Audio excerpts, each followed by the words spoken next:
स्टेशनवर आज अलोड करती रोटली होती. योगायोगाने म्हणा किंवा परमेश्वरी कृपेने म्हणा शेवटची बोलू अख्खा प्लॅटफॉर्म वर मिरवणूक निघाली. त्यामुळे सर्वदूर लोकांमध्ये हा संदेश गेला की भारतीय जनता पार्टीची एक मोठी ताकद आहे. माझं स्वागत हे निमित्त असतं, कोणाचाही सत्कार हे निमित्त असतं. त्या निमित्ताने आपण आपली ताकद दाखवत असतो. तशी ती आज एवढ्या सकाळी भारतीमध्ये स्टेशनवर ताकद दिसली. मी आपल्या सगळ्यांचा ऋणी आहे की कोल्हापूरहून 19 ला पुण्याला जायची सूचना माननीय अमित भाईंनी केल्यानंतर आणि आपल्यापैकी प्रत्येकाने जी सूचना येईल, जी इच्छा व्यक्त होईल ती मान्य करायची असते. तसं मी कोल्हापूरला गेल्यानंतर कुठल्याही चांगल्या कार्यकर्त्याला भीती अशी असते की मग आता मागे काय होणार. तुम्हाला मागची काळजी कधी करावीच लागली नाही, कारण तुम्ही सगळ्यांनी समर्थपणे कोल्हापूर शहर आणि जिल्ह्याची कमान सांभाळली आणि आपण ताकदीने खांद्याला खांदा मिळवून महायुतीमध्ये कामही करत राहिलो. आपल्याला पाहिजे तो वाटाही घेत राहिलो, आपल्याला पाहिजे तो मान सन्मानही घेत राहिलो. त्यात माडीसाहेब म्हणाल्याप्रमाणे किंवा तरी 10 दिवसांनी 15 दिवसातून एका आलं त्या येण्यामध्ये मला जे काही तुम्हा सगळ्यांना मार्गदर्शन करता आलं, तुमच्या खांद्याला खांदा मिळून काम करता आलं ते मी केलं. पण ते पूर्ण नव्हतं. तुम्ही जर असं ठरवलं असतं किंवा काय आता ते दिवस राहिले नाहीये, सगळाच प्रभाव महायुतीतल्या अन्य पक्षांचा आहे असं हातपाय लावून बसला असता तर आज हे चांगले दिवस पुन्हा आपल्याला अनुभवायला मिळाले नसते.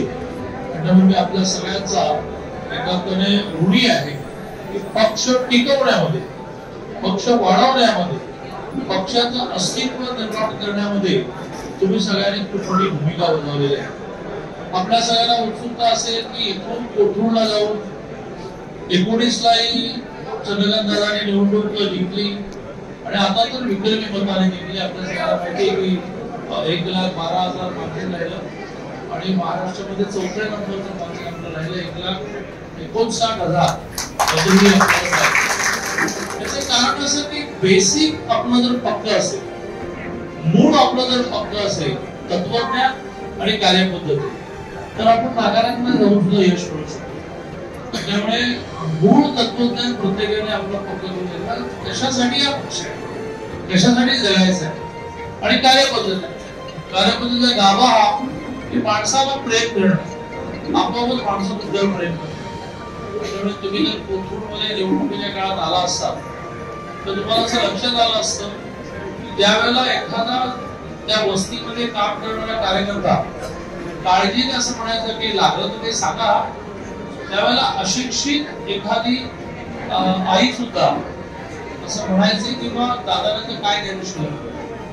त्यामुळे माझा विश्वास ठेवा. एकूण 5 वर्षामध्ये तर लोकांना उपयोगी सरकारी योजना आणि लोकसभा खूपच केली, पण निवडणुकीच्या काळामध्ये मतासाठी काही रुपये अपेक्षित धरलं नाही. त्याचं कारण लोकांना ही जाणीव होती किंवा जे काही आपल्याला लागलं ते सरकारी माध्यमातून महात्मा ज्योतिबा फुले आरोग्य सरकारी योजना, त्यात पसंत नसेल तर लोकसभा. कोथरूडमध्ये आम्ही संकल्पच केला होता की एकही मुलगी तिला शिकायचं आहे आणि पैसे नाही शिकली नाही असं कधी होणार नाही.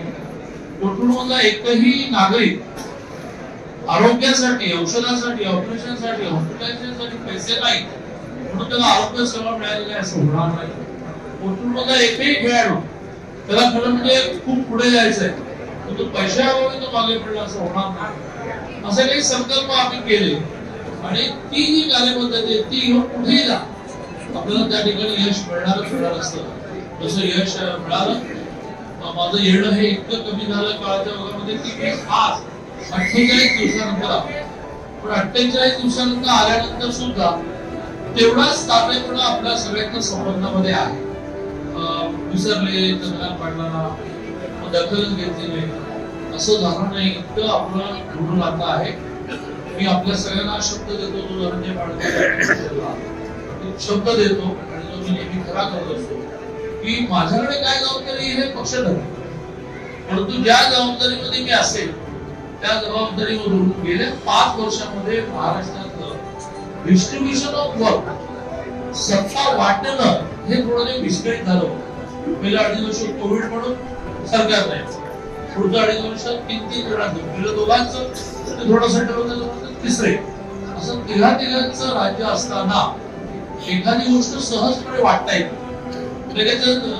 मी समजा एक्स म्हणतो, वाय वाय, माझं एकमत झालं, त्याला एक्स आणि वाय करू, एकत्र सुरक्षा म्हणतात नाही झेड झेड. असं एकत्र जेव्हा काम करत असतं त्याला मी जसं पालकमंत्री या विषयात काल म्हणताना ते वाक्य खूप चाललंय. ते म्हणाले पालकमंत्री पदाचा निकष नाही, म्हणजे पालकमंत्री पदाचा निकष हा समजदारी आहे आणि ती समजदारी समोर ठेवूनच ते म्हणाले ज्या जिल्ह्यात ज्याचे जास्त त्याचा पालकमंत्री असं म्हणता येणार नाही का? Not necessary. त्या जिल्ह्याची आवश्यकता काय आहे याच्यातून समजदारीने निर्णय केला पाहिजे. त्यामुळे धनंजय माडिक म्हणाले तसं मी जरी कुठल्याही जिल्ह्यामध्ये असलो तरी ज्या प्रकारचं स्थान महाराष्ट्र राजकारणामध्ये आहे, आपल्या पार्टीमध्ये आहे, आपल्या महायुतीमध्ये आहे, तर कुठेही कोणाला अडचण येणार नाही असा आपला शब्द देतो. आणि आता मला अशी जाणीव आहे की माझ्यावर खूप प्रेम असल्यामुळे तुम्हाला असं वाटतं की आधी मी शुभेच्छा देणार, आधी मला मी तुम्ही सगळेजण आता जा की बाबा घरी असं म्हणत नाही, तो पण तिथे ठरणार आहे. 10 वाजू दे, 10:30 वाजू दे, 11 वाजू दे, मी आज संध्याकाळी काही ठेवलंच नाही. त्यामुळे हा काही नाही करता. जसं देवेंद्रजी नेहमी म्हणतात की कधी कधी आपल्याकडे समोर 10 जण असतात, पण त्या 10 जणांची सुद्धा अशी गर्दी अंगावर येऊन पडते, एक 10,000 लोक समोर बसतात. तसं एकमेकाच्या अंगावर न पडता, माझ्या अंगावर न पडता आपण अतिशय व्यवस्थितपणे शुभेच्छा द्या आणि त्या शुभेच्छा स्वीकार करा. जसं जसं शुभेच्छा होती तसं जेवण तयार झालं ना, तर ते करून आपण कटा फुटा असं नाही, आपल्या घरी जा. इतकी गर्दी कमी झाली तर पण उर्वरित लोकांना भेटता येईल. विजय जाधवने सर्वांच्या वतीने एक माझा सन्मान करायचा आहे. मी इथून सुरू